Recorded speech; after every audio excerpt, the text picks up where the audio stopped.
Before I start this segment, I went back into the history of all my YouTubes because I don't recall ever recording anything regarding Amber personally.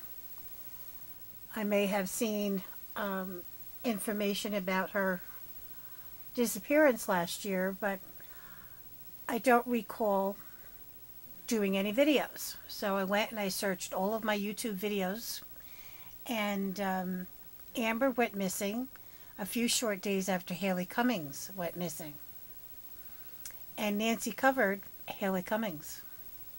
If there was any mention of Amber, it might have been a 10-second spot saying that Amber was missing. Now, I could be wrong and I could have missed it, but I recorded every single show that Nancy covered because I was covering Haley Cummings so intense that I would never have missed another child. So if anybody spots anything, there is nothing on YouTube when I put in Amber except for one person that covered the show. Not the show, but covered Amber information. So it looks like Amber did not get enough coverage by anyone to find her. Now that is sad.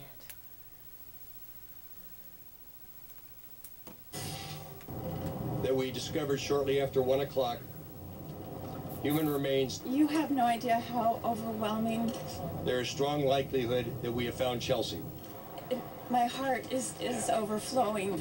She went out on a run Thursday afternoon and never returned to her car. She had run that park before. What happened to her? What horrors did she endure? Rancho Bernardo Poway community is a very good, safe community. I think it was right after she went for the jog, she was raped and murdered. A rape and murder. John Albert Gardner III arrested. He is a registered sex offender. Now, cops say physical evidence links him. There may be some scratches on his body. There may be some fibers. We have predators, human predators out there. We know they're dangerous. We know they're sick.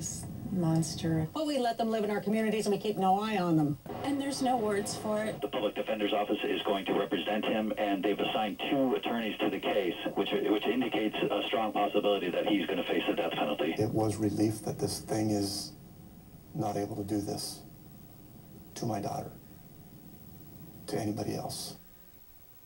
And in answer to Sandy in Ohio's question, go to www.nsopr.gov.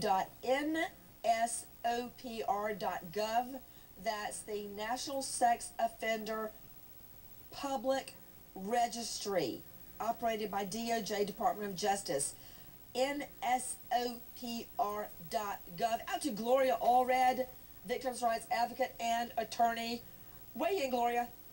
Yeah, Nancy, this is just heartbreaking, I'm sure, for the parents of Chelsea. I represented last year and still represent the parents of missing Donna Joe, a 19-year-old college student who actually attended college in San Diego. And she was last seen with a convicted sexual predator. And for about 1.5 years, Nancy, we picketed and we wrote to this person who was arrested, John Stephen Burgess, and pled with him. You have got to tell the parents and you've got to tell law enforcement what happened to Donna Joe. And finally, he did. And finally, he pled guilty to homicide, to involuntary manslaughter of Donna Joe, who has never been found. So I would say to this Mr. Gardner, the defendant in this case, I know you have a Fifth Amendment privilege against self-incrimination, sir, but help these parents. Tell them what happened if you know any facts that would help them in their grief. You know what, Gloria? I know that your sentiment is genuine. I've seen you work with victims' families. This guy is not saying a word. So far, we know he's connected to about 5 attacks on girls. He's been walking scot-free. There he is, walking around a park where this girl was jogging, this young 17-year-old girl. This guy is doing nobody any favors, Gloria. This is going to trial.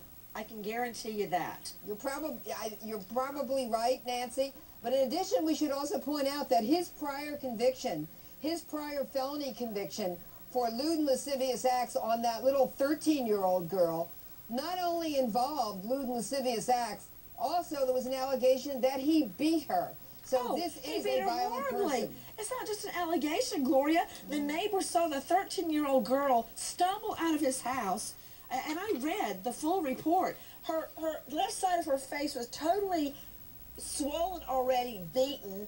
He tried to suffocate her. She had her pants in one hand, where he had ripped her pants off, tried to pull her pants off, and she only had on one shoe.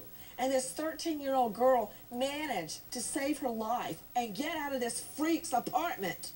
And that was just a very short while ago. And here he is out in the park to run into 17-year-old Chelsea King. Very quickly to Lou Palumbo, former Nassau County police investigator, now private investigator in New York. Weigh in, Lou. What do you think?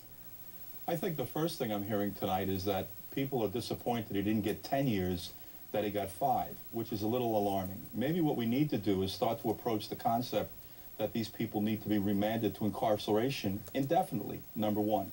Number two, to address this lack of sensitivity as it's perceived to be about not releasing her identity.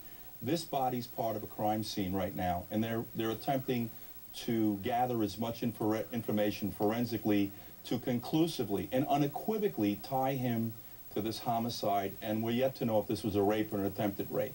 The problem here, simply stated, is the system consistently fails us. We're going case by case, and it has the common denominator.